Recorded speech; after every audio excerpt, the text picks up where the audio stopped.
18h, bienvenue à tous. Merci de nous rejoindre pour l'actualité sur RTI 1. Il a quitté Abidjan aujourd'hui 19 juin. Le président Alassane Ouattara se rend à Accra au Ghana pour le 59e sommet ordinaire des chefs d'État et de gouvernement de la CEDEAO. Un sommet qui va examiner la situation politique, sécuritaire et économique de la sous-région. Les chefs d'État vont analyser les rapports sur la situation au Mali, l'état de la communauté ainsi que la réforme institutionnelle et le programme de la monnaie unique de la CEDEAO. En marge de ces travaux, le président ivoirien aura des entretiens avec plusieurs de ses homologues sur place au Ghana. Ravia, dans le département de Didiévi, zone centre de la Côte d'Ivoire, les travaux de construction d'un barrage hydro-agricole ont été lancés par le ministre de l'Agriculture et du Développement rural. Ce sont 2 milliards de francs CFA qui vont être investis dans le cadre du projet de pôle agro-industriel dans la région du Bélier. Kader Sogodogo. Le succès de ce pays repose sur l'agriculture. Cette vision du père fondateur Félix Houphouët-Boigny reste d'actualité. La Côte d'Ivoire solidaire, vision de l'actuel président de la République Alassane Ouattara, en son pilier 2, inscrit en lettres d'or la modernisation, la professionnalisation et la transformation de l'agriculture. Une aquaculture et une pisciculture compétitive. L'élevage n'est pas en reste. Ravia, la localité est dans le département de Didiévi et a certainement trouvé son chemin pour son développement économique. La construction d'un barrage et l'aménagement d'un périmètre agricole de 125 hectares pour garantir une production de paddy de 3000 tonnes l'an. Montant total du budget, environ 2 milliards de francs CFA. C'est en présence du ministre d'État, ministre de l'Agriculture et du Développement rural et de plusieurs membres du gouvernement, sans oublier le président du Sénat, Jano Aousso Kouadio, que le projet a été lancé. Il est à inscrire dans le cadre du projet agro-industriel dans la région du Bélier. Ce n'est pas tout. Ravia bénéficie en supplément d'une école agro-pastorale réalisée par le conseil régional. Ce barrage est constitué d'une digue d'une longueur d'1,5 km. La retenue d'eau s'étendra sur une surface de 262 hectares pour un volume de 8 millions de mètres cubes.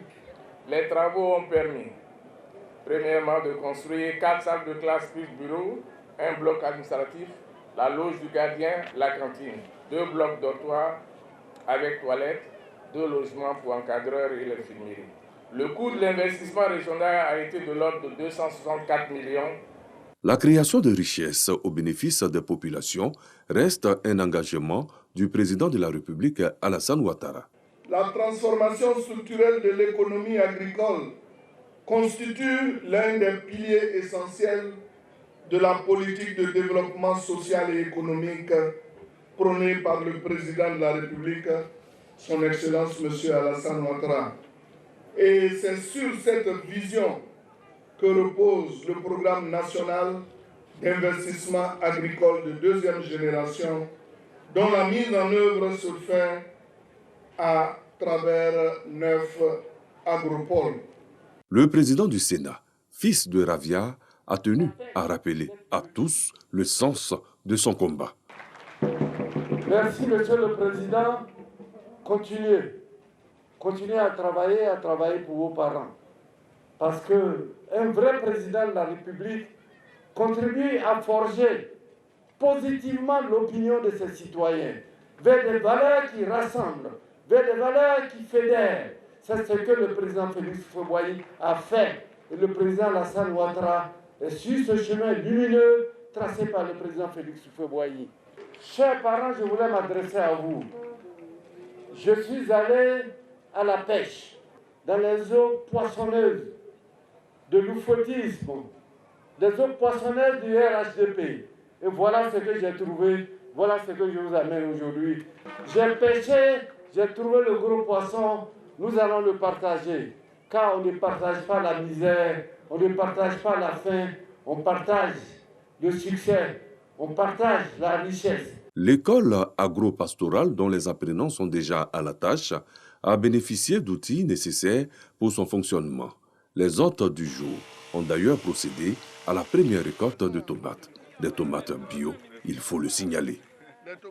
L'Organisation mondiale de la santé, OMS et la Guinée annoncent la fin de la deuxième épidémie d'Ebola dans le pays. Réapparue en février dernier en Guinée, l'épidémie de fièvre hémorragique Ebola a fait 12 morts et 16 cas avérés. Cette deuxième vague de contamination a été rapidement maîtrisée par rapport à la première sur la période 2013-2016, avec 11 300 personnes tuées en Guinée, le point de départ de la maladie, puis au Libéria et aussi en Sierra Leone.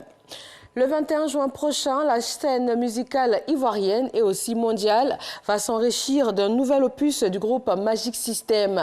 2 jours avant la sortie de ce nouvel album intitulé Envolée zougloutique, le leader du groupe sera avec nous sur le plateau du 20h. Restez sur RTI 1 pour en avoir l'exclusivité et je vous dis à tout à l'heure.